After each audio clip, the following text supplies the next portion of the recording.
A'udhu Bismillahirrahmanirrahim. I'm Dr. Muhammad Hanif, and today we are going to discuss short questions of Chapter 2 Vectors and Equilibrium, FSC Part 1, 2.13, 2.14 and 2.15.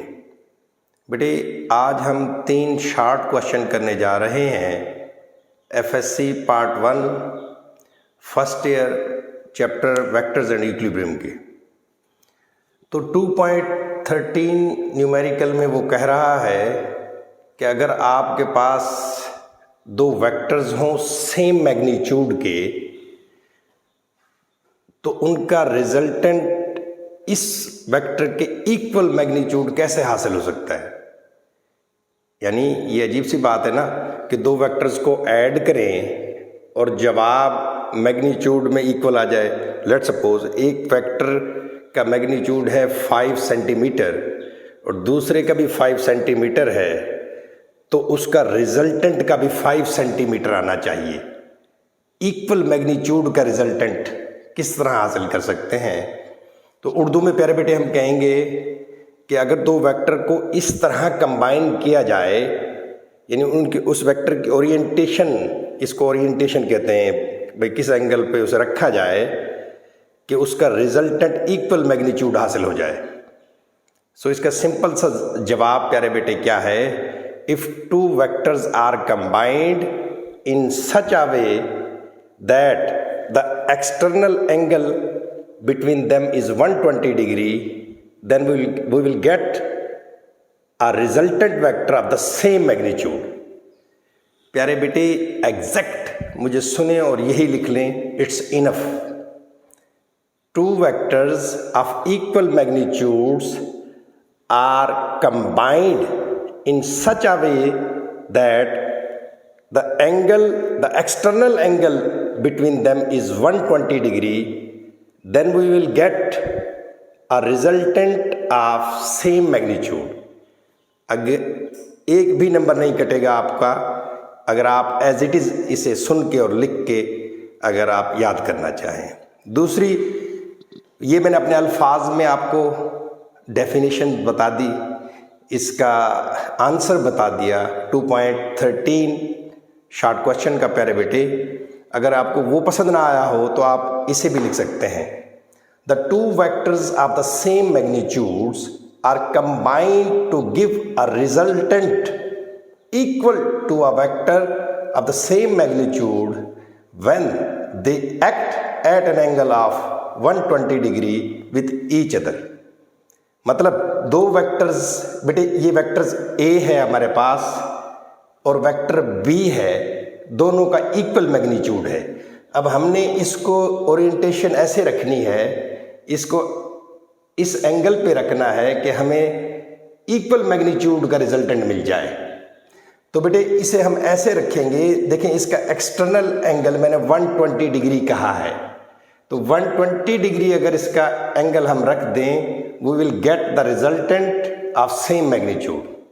या हम कहते internal angle की बात करें तो 60 degree पर अगर हम 2 वेक्टर्स को रखें या कंबाइन करें, इस तरह कंबाइन करें कि the internal angle is 60 and external angle is 120 degree, then we will get the resultant of same magnitude. मतलब कहने का है, ए को हेड टू टेल रूल से मैंने प्लस किया बी में, तो हमें हासिल हुआ सी वेक्टर।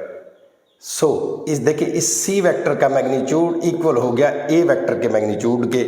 तो सी वेक्टर किसके बराबर है बेटे? A vector plus B vector के। तो यहाँ से सी वेक्टर का मैग्नीट्यूड इक्वल हो गया ए वेक्टर के मैग्नीट्यूड प्लस बी वेक्टर के magnitude, which is equal to C. मतलब हम लिख सकते हैं कि सी वेक्टर का मैग्नीट्यूड बराबर हो गया ए वेक्टर के मैग्नीट्यूड से। यानी इसी बात को आप लिख सकते हैं, सी वेक्टर का मैग्नीट्यूड बराबर हो गया ए वेक्टर के मैग्नीट्यूड से।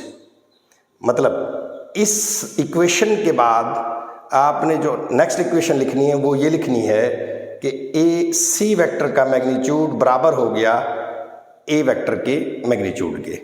हमने 2 वेक्टर्स लिए, ये बोर्ड मार्कर एक वेक्टर हो गया, दूसरे वेक्टर को हेड टू टेल रूल से प्लस कर लिया, लेकिन इनका इंटरनल एंगल आपने 60 डिग्री का रखना है और एक्सटर्नल हो जाएगा 120, क्योंकि आपको पता है हॉरिजेंटल लाइन पे एंगल क्या होता है बेटे, ये हॉरिजेंटल लाइन है तो इसका एंगल होगा 180।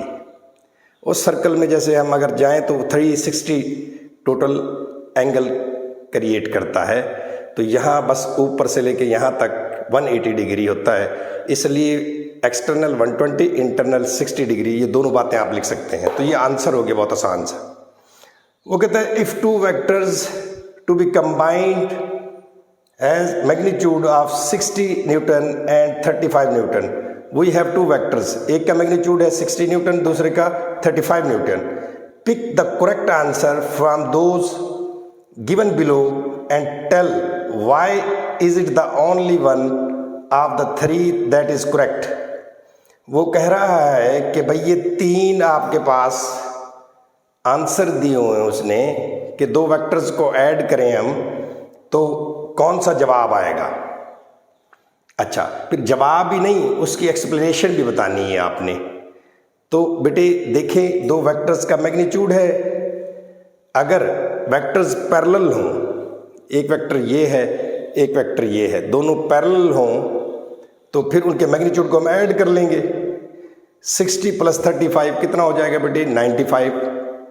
अच्छा, अगर एक वेक्टर अपोजिट डायरेक्शन में है, यानी एक वेक्टर ये है और एक वेक्टर ये अपोजिट डायरेक्शन में हो जाए, यहाँ से लेके वहाँ तक, मतलब ये हेड है, ये दूसरे वेक्टर का हेड है, तो अगर ये एंटी पैरेलल हो जाए, एंटी पैरेलल नहीं कहेंगे, ये भी पैरेलल होते हैं, अपोजिट डायरेक्शन हो जाए, if two vectors are in opposite direction then फिर कैसे ऐड करते हैं उसे हम, वही हेड टू टेल रूल से ऐड करते हैं, बस माइनस लिख देते हैं दूसरे वेक्टर के साथ, क्योंकि डायरेक्शन क्या है, अपोजिट। सो जब फिर 60 में से 35 निकालेंगे तो 25 आएगा, तो मतलब कहने का मैक्सिमम जवाब इसका 95 आ सकता है और मिनिमम कितना आएगा बेटे, 25। सो ये देखो 100 तो 95 से ज़्यादा है, सो ये ख़त्म, फिनिश। अच्छा, फिर उसके बाद वो कह रहा है बेटे जब हमने इसमें माइनस किया तो जवाब आया 25 और ये 20 भी फिर ख़त्म हो गया, यानी मिनिमम या मैक्सिमम इनके दरमियान में से कोई आंसर होगा, सो वो आंसर हम कह देंगे 70 न्यूटन। ए वेक्टर है, उसका मैग्नीट्यूड क्या है बेटे, 60 न्यूटन। बेहतर ये है आप मैग्नीट्यूड लगाएं, यहाँ भी मैग्नीट्यूड, इसका मैग्नीट्यूड क्या है, 35 newton. The correct answer is 70 newton.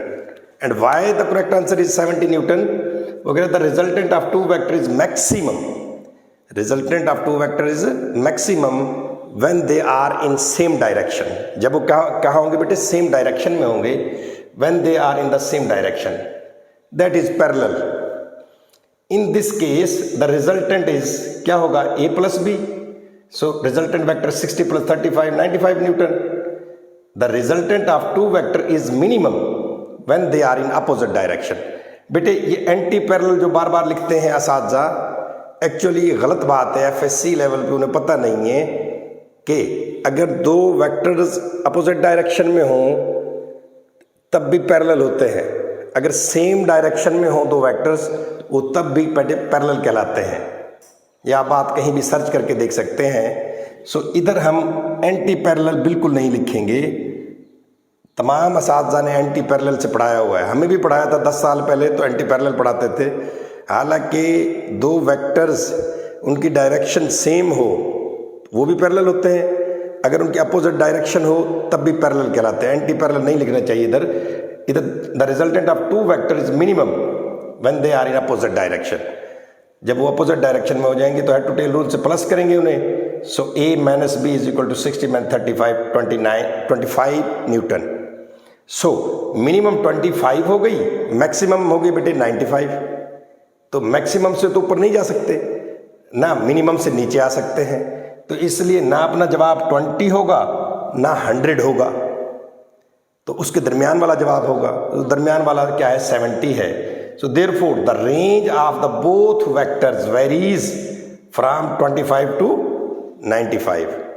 वो कह रहा है therefore the range of the vectors varies from 25 to 95, so R cannot be 100 or 20 Newton. So the correct answer is 70 Newton. How can we add 1, 2, 3, 4, 5, 6 vectors in such a way that the resultant must be 0? वो क्या कह रहा है कि suppose the sides of a closed polygon, ये polygon shape है बेटे, represent a vector arrange head to tail rule, what is the sum of these vectors. वो कह रहा है कि पॉलीगॉन है आपके पास, पॉलीगॉन एक शेप होती है 6 साइड की, तो वो कह रहा है कि इन वेक्टर्स को जमा करें तो उनका सम क्या होगा। तो बेटे मैंने जब हमने एक ट्राइंगल बनाई थी और कहा था कि जब 3 वेक्टर्स को ऐड करें तो उनका रिजल्टेंट क्या आता है, 0 आता है, क्योंकि फर्स्ट वेक्टर की टेल से लास्ट वेक्टर की हेड ज्वाइन हो जाता है, यानी जहाँ से चलना स्टार्ट किया था वहीं वापस आ जाता है बंदा, तो जाहिर रिजल्टेंट क्या हो गया, 0 हो गया। तो ये ही इसकी फिलॉसफी। उस दिन भी मैंने कहा था कि 3 या 3 से ज़्यादा वेक्टर्स का रिजल्टेंट 0 हो सकता है अगर उसकी शक्ल ऐसी पॉलीगॉन की हो, या हेड टू टेल रूल से हम ऐड इस तरह करें कि फर्स्ट वेक्टर की टेल लास्ट वेक्टर के हेड से ज्वाइन कर दें, तो हमारे पास रिजल्टेंट क्या होता है, 0 होता है प्यारे बेटे। सो कह रहा है answer the sum will be 0, the sum will be 0 because in this case the tail of the first vector, let's suppose B को हम कह देते हैं फर्स्ट वेक्टर या ए को कहते चले first vector, the tail of the first vector meets with the head of last vector, the tail of the first meets with the head of the last vector according to head to tail rule, a plus b plus c plus d plus e plus f is equal to resultant vector and which is equal to 0. Thus the sum of any closed shape, अब वो इंटी test में MD cat में पूछ सकता है कि अगर 8 vectors को किस तरह ऐड, 8 वेक्टर की आपको एक शेप दे दे, या 3 वेक्टर्स की एक शेप दे दे, 10 वेक्टर की एक शेप दे दे, और पूछ ले कि इनका रिजल्टेंट क्या होगा। अगर क्लोज्ड शेप है तो resultant must be 0। So this the sum of any closed shape more than, इसको 4 लिखने की जरूरत नहीं, more than 3 vectors will be equal to 0. So I hope आपको ये तीनों शॉर्ट क्वेश्चंस समझ आ गए होंगे। काइंडली बार बार सुने, 2 मरतबा सुने, इंशाल्लाह याद हो जाएगा, और एक दफ़ा इसे सिर्फ देख के लिख लें तो याद हो जाएगा। किसी भी बुक को खोलने की ज़रूरत नहीं है, इंशाल्लाह आपके शॉर्ट क्वेश्चन तैयार हो जाएंगे। और अगर आपको ये लेक्चर अच्छा लगा है तो काइंडली लाइक लाजमी कर दिया करें, और सब्सक्राइब भी करें, और दोस्तों को अपनों शेयर करें, किसी का फ़ायदा हो जाएगा। और खुश रहें, शाद रहें, आबाद रहें, मुस्कुराते रहें। डॉक्टर हनीफ की तरफ से अल्लाह हाफिज़।